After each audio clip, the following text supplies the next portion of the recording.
आनंदी मालिकेमध्ये युगंधरवर खूप मोठं संकट येण्याची शक्यता आहे, कारण त्याने जो गाडीमध्ये बॉम्ब फोडलेला असतो त्याची आता विद्याधरने पोलिसांना कसून चौकशी करायला सांगितलेली आहे। आता इकडे आनंदी युगंधरसाठी नवरा मानूनच देवाला प्रार्थना करणार आहे आणि हाच गुण आनंदीचा युगंधरला खूपच आवडणार आहे।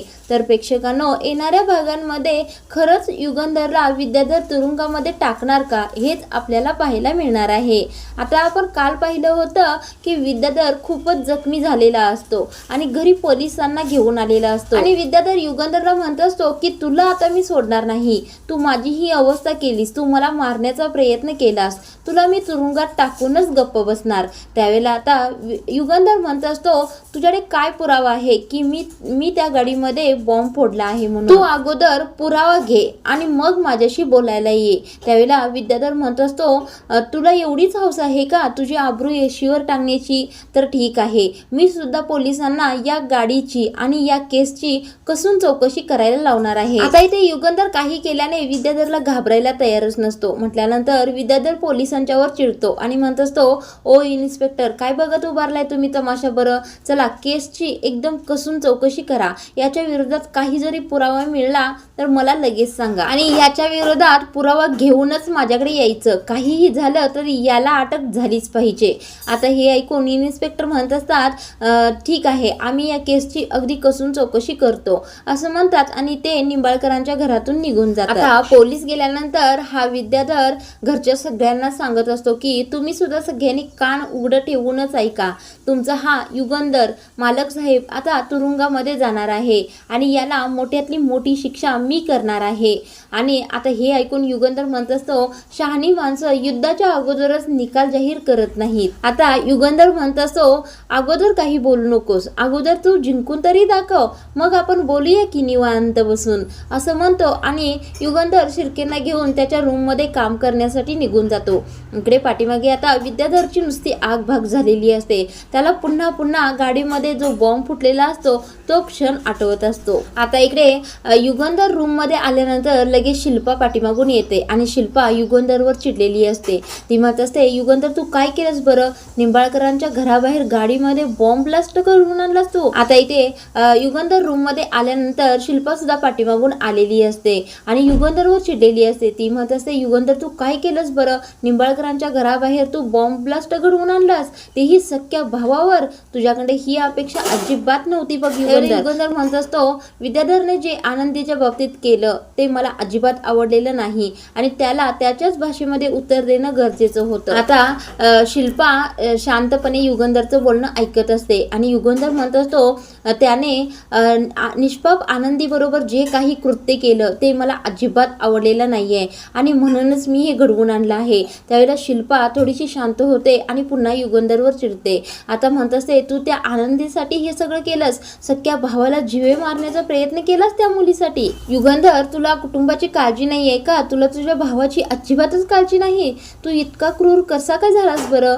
त्यावेळेला युगंधर म्हणत असतो मी क्रूर झालेलो नाहीये आणि त्याला मी जीवे मारण्याचा प्रयत्न केलेला नाहीये, त्याला मी फक्त दणका दिला आहे आणि त्याला मी असं घडवून आणलं कारण त्याला मला ताकीद द्यायची होती, कडक ताकीद द्यायची होती।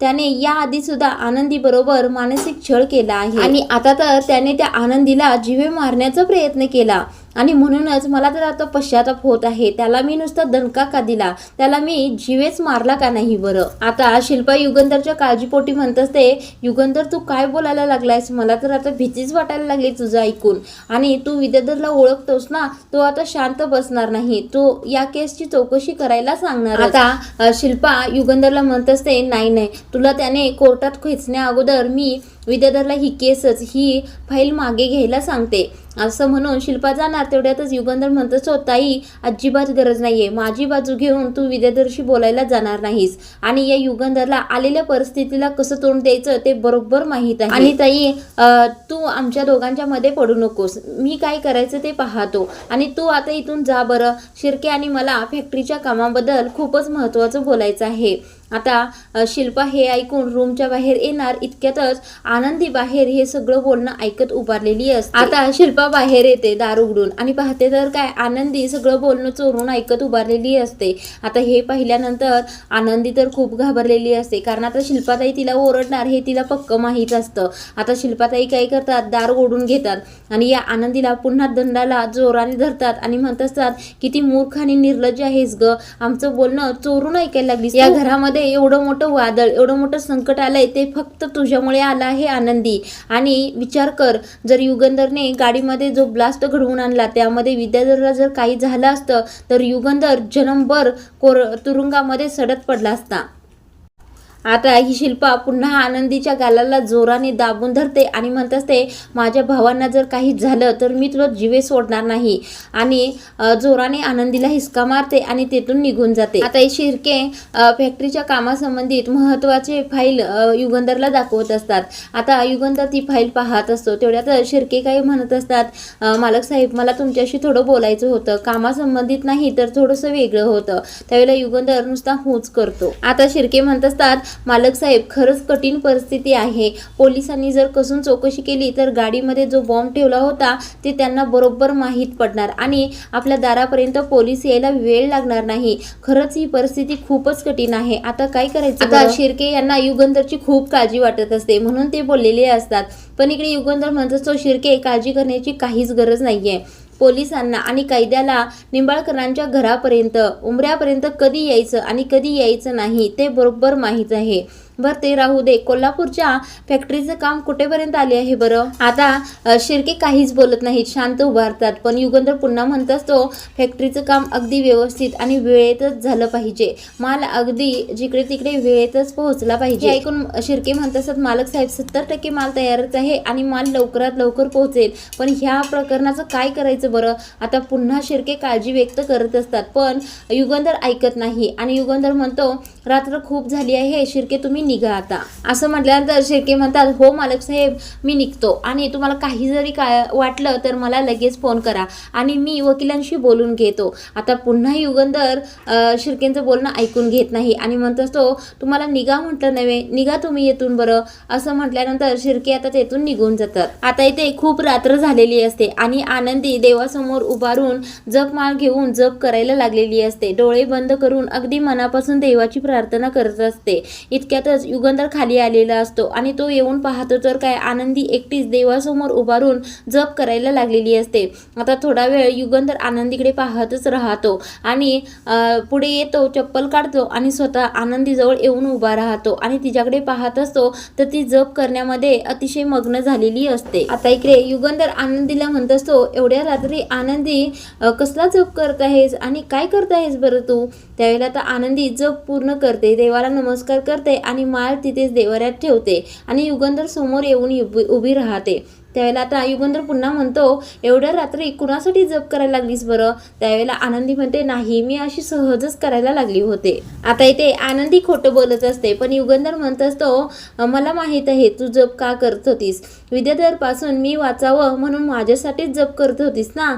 मला कळतच नाही बघ तू कुठल्या मातीची बनली आहेस. मी तुला एक नाही 1000 वेळा सांगितलं आहे की आपल्या दोघांमध्ये कोणतं सुद्धा नातं नाही आहे, आपल्या दोघांमध्ये फक्त माणुसकीचं नातं आहे, तरीही तू माझ्यासाठी जप करत आहेस. आता युगंधर म्हणत असतो, आनंदी तू कशी आहेस बरं, तू माझ्यातील आणि मुलांच्यातील दुरावा दूर करण्यासाठी सतत धडपडत असतेस, या घरामध्ये सुख शांती नांदावी म्हणून काही काही करत असतेस, एवढं तरी आपली रक्ताची नाती सुद्धा करत नाहीत. आणि इकडे आता देवापुढे पदर पसरून माझ्यासाठी प्रार्थना करायला लागलीस आणि अशा नात्यासाठी जे नातं फक्त गरजेपुरतंच बनलं आहे. आता आनंदी म्हणत असते, मालक साहेब हे सगळं तुम्ही नात्याकडे कोणत्या दृष्टीने बघता यावर ठरतं. आता आनंदी म्हणत असते, मालक साहेब काही नाती अगदी मनापासून रक्तापेक्षा श्रेष्ठ बनलेली असतात आणि काही नाती अशी असतात की ती फक्त जपण्यासाठीच असतात. आणि मालक साहेब मी तुमचा खूप आदर करते, कारण तुमच्या पत्नीवर तुम्ही आजही तितकंच प्रेम करता. आज जर समिधाताई असत्या आणि तुमच्यावर असं संकट आलं असतं तर त्यासुद्धा देवासमोर अशीच प्रार्थना करत उभारल्या असत्या. आता आनंदी म्हणत असते, कदाचित मालक साहेब तुम्हाला हे माहीत नाही आहे की तुम्ही या घरासाठी, या घरातील माणसांसाठी आणि गावातल्या लोकांसाठी खूप महत्त्वाचे आहात. आता आनंदीचं हे सगळं बोलणं ऐकून युगंधर म्हणत असतो, आनंदी माणसाने इतकं सुद्धा चांगलं असू नये या जगामध्ये. त्यावेळेला आनंदी म्हणत असते, चांगला माणूसच चांगल्या माणसातील चांगले गुण पाहू शकतो. असं म्हणल्यानंतर युगंधर आता आनंदीकडे तोंड मिरवूनच उभा राहतो. आता युगंधर थोडासा निराश झालेला असतो आणि तो म्हणत असतो, आनंदी मी चांगला माणूस नाहीये.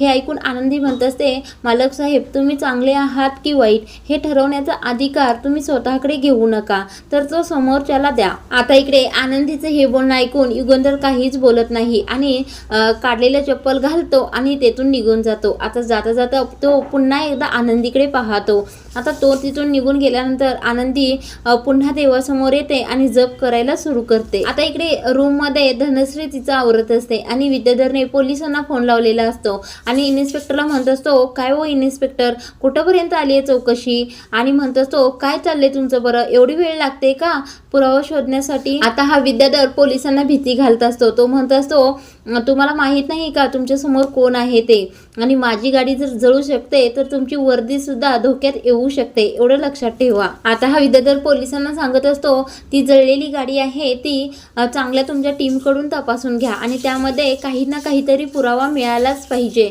या माणसाला लवकरात लवकर बेड्या पडल्याच पाहिजेत. आता इकडे विद्याधरने पोलिसांच्या बरोबरचं बोलणं थांबवलेलं असतं आणि धनश्री तो फोन काढून घेते. आता इकडे पोलिसांचा फोन कट केल्यानंतर धनश्री म्हणत असते, अहो तुम्ही काय करायला लागलात? इकडे युगंधर भाऊजींना तुम्ही तुरुंगात टाकण्याचा प्लॅन करत आहात आणि तिकडे आनंदी देवासमोर जप करायला लागली त्यांच्यासाठी. आता हे ऐकून विद्याधर म्हणत असतो, तिला काय देवापुढे दिवा पेटवायचे ते पेटवू दे, कारण त्या देवाला सुद्धा माहीत आहे का त्यांचा मालक साहेब आता लवकरच तुरुंगामध्ये जाणार आहे. ती खाली तिथे देवाला दिवा लावत आहे आणि तिच्या अख्ख्या आयुष्याला कशी आग लावायची याचंच प्लॅनिंग मी करत आहे. आता त्या युगंधरला मी सोडणारच नाही, त्याला काहीही करून मी तुरुंगामध्ये घालवणारच आहे. त्यावेळेला धनश्री म्हणत असते, अहो तुम्ही असं काय करणार आहात बरं? त्यावेळेला हा विद्याधर दारू पितच म्हणत असतो, मी आता असं काहीतरी करणार आहे की त्या युगंधरचा चांगुलपणाचा मुखवटा लवकरच उतरला जाईल आणि आनंदीचा संसार रस्त्यावर यायला वेळ लागणार नाही. तो युगंधर अख्ख्या गावाचा देव समजतो ना स्वतःला, तर त्याचा खरा मुखवटा आता सगळ्यांच्या समोर कसं आणायचं तेच मी बघणार आहे. आता इकडे आरती त्या डिझाईनचं काम करत बसलेली असते आणि खूपच रात्र झालेली असते आणि आरतीला झोप लागत नसते. ती म्हणत असते, अगं आरतीताई काय करतेस बरं, रात्रीचे 12:30 वाजलेत, ये ना झोप ये आता. त्यावेळेला आरती म्हणत असते, अगं नाही माझं खूप महत्त्वाचं काम आहे, उद्या फॅक्टरीमध्ये या डिझाईन मला द्यायच्या आहेत, त्यामुळे तू झोप, मला काम करू दे. आता इकडे आरची म्हणत असते, एकतर ते आबा तिकडे भजनाला गेलेत आणि आपण दोघीच घरी आणि सगळ्या त्या घरातून पावसामुळे गळून सगळं छप्पर ओलं झालं आहे. आता आरची म्हणत असते, वैशूताईने आपल्याला आजच्या दिवस ही रूम झोपायला दिली ते एक बरं झालं, नाही तर अख्खी रात्र त्या ओल्या घरामध्येच आपल्याला झोपावं लागलं असतं. त्यावेळेला आरती म्हणत असते, हो वैशूताईने हे खूपच चांगलं काम केलं आहे, तिचे मानावे तितके आभार थोडेच आहेत. आता ही आरची एकसारखीच बडबड करत असते, म्हणून आरती म्हणत असते, अगं आरची तू झोप ना, मला खूप महत्त्वाचं काम करायचं आहे. आता इकडे आरतीला पृथ्वीचा फोन आलेला असतो आणि आरती फोन उचलून म्हणत असते, काय काम आहे आता? त्यावेळेला पृथ्वी म्हणत असतो, मी आरती डिझाईनचं काम कुठेपर्यंत आलं आहे, जेवढं पूर्ण झालंय तेवढं मला पाठवा बरं. त्यावेळेला आरती म्हणत असते, अजून डिझाईनचं काम पूर्ण झालेलं नाहीये, झाल्यानंतर मी लगेच पाठवते. आता इकडे आरती पृथ्वीशी अगदी हळू आवाजामध्ये बोलत असते. आता ही आरती काय करते, गप्प बसत नाही, पटकन उठते आणि आरतीच्या हातातून फोन उचलून घेते आणि फोनवर हात ठेवतच म्हणत असते, इकडे आपण वैशूताईच्या घरी आहे, आबा सुद्धा भजनाला गेले आहेत, हे पाहून बॉयफ्रेंडशी गुलुगुलू करत आहेस का तू? आता हे ऐकून आरतीला आरचीचा राग आलेला असतो. ती म्हणत असते, आरचे काही पण बोलू नकोस, तो फोन दे इकडे पहिल्यांदा. आता इकडे पृथ्वी हॅलो हॅलो म्हणत असतो, पण या दोघींचा इकडे दंगा सुरू असतो. आरची म्हणत असते, एवढ्या रात्रीचं आणि एवढ्या हळू आवाजामध्ये फक्त बॉयफ्रेंडशीच बोलतात ना, मला माहित आहे बरोबर. त्यावेळेला आरती चिडून म्हणत असते, आरचे फोन दे इकडे, माझ्या कामाचा फोन आहे, मी तसं काहीही बोलत नाहीये कुणाशी. आता इकडे आरची पृथ्वीचं काहीच बोलणं ऐकून घेत नाही आणि म्हणत असते, एक मिनिट, तुम्ही कोण जे बोलत आहात? तुम्हाला जर माझ्या ताईचा बॉयफ्रेंड बनायचं असेल तर तुम्हाला पहिल्यांदा मला भेटावं लागेल. मी जर तुम्हाला अप्रूव्ह केलं तरच तुम्ही माझ्या ताईचं बॉयफ्रेंड बनू शकता. आता हे ऐकून पृथ्वीला कळतच नसतं की नेमकं हे कोण आणि काय बोलत आहे बरं. इकडे आता आरतीला सुद्धा खूप आरतीचा राग आलेला असतो. आता तिकडून पृथ्वी रागाने म्हणत असतो, ए कोण बोलतेस ग तू? आणि मी आणि तुझ्या ताईचा बॉयफ्रेंड? कोण बोलतेस तू आणि काय बोलत आहेस? आता हे ऐकून आरची म्हणत असते, बॉयफ्रेंड म्हणजे बॉयफ्रेंड नाही तर कोण बोलत आहात बरं तुम्ही? आता पृथ्वी म्हणत असतो, मी पृथ्वी बोलतोय, म्हणजेच पृथ्वी निंबाळकर. आता हे ऐकून आरचीला कळतं की हे छोटे मालक बोलत आहेत. आता ती म्हणत असते, पृथ्वी म्हणजे तुम्ही पृथ्वी निंबाळकर म्हणजे मालक साहेबांचे छोटे भाऊ, छोटे मालक बोलत आहात? त्यावेळेला पृथ्वी म्हणतो, हो मी छोटे मालकच बोलत आहे. आता पृथ्वी रागाने म्हणत असतो, दे पहिल्यांदा तुझ्या ताईकडे फोन. मी कामासाठी फोन केला आहे आणि माझं महत्त्वाचं काम आहे म्हणूनच एवढ्या उशिरा फोन केला आहे. त्यावेळेला आता आरती फोन घेते, पण फोन आता स्पीकरवर असतो. आता पृथ्वी म्हणत असतो, आणि जगातील शेवटची मुलगी जरी तुझी ताई उरली असेल ना तरी सुद्धा मी तिला डेट करणार नाही. आता इकडे आरती सुद्धा रागाने म्हणत असते, पृथ्वी निंबाळकर माझ्याकडून सुद्धा एक गोष्ट ऐका, आणि तुम्ही सुद्धा या जगातील शेवटचा मुलगा जरी उरला असाल ना तरी सुद्धा तुम्हाला मी माझा बॉयफ्रेंड बनवणार नाही. आणि एक सांगते, मी डिझाईनचे अपडेट तुम्हाला आत्ता पाठवणारच नाही, उद्या डायरेक्ट फॅक्टरीमध्येच देईन, असं ती रागाने म्हणते आणि फोन कट करते. आता इकडे पृथ्वी रागानेच आरतीला म्हणत असतो, काय समजते तू स्वतःला, असं म्हणतो. तेवढ्यातच तिने फोन कट केलेला असतो. आता पृथ्वी म्हणत असतो, काय या मुली आहेत, काय समजतात बरं स्वतःला? आता इकडे आरती आरचीला फटका मारते आणि म्हणते, तुझी ही जी नाटकं चालू आहेत ना ती बंद कर आणि झोप पहिल्यांदा. आता तरी सुद्धा ही आरची झोपत नाही. आरतीला म्हणत असते, अगो मला वाटलं. आरती म्हणते, काय वाटलं तुला? त्याला आरची म्हणत असते, मला वाटलं की मला आता दुसरे जिजू भेटणार की काय. त्याला आरती पुन्हा आरचीला मारायला जाणार, तितक्यातच आरची आता पांघरून घेऊनच झोपी जाते. आता आरती पुन्हा तिच्या कामाला लागते. इकडे आता खूप रात्र झालेली असते तरी युगंधरला झोप येत नसते. तो समिताच्या फोटोकडे पाहतच उभा राहिलेला असतो.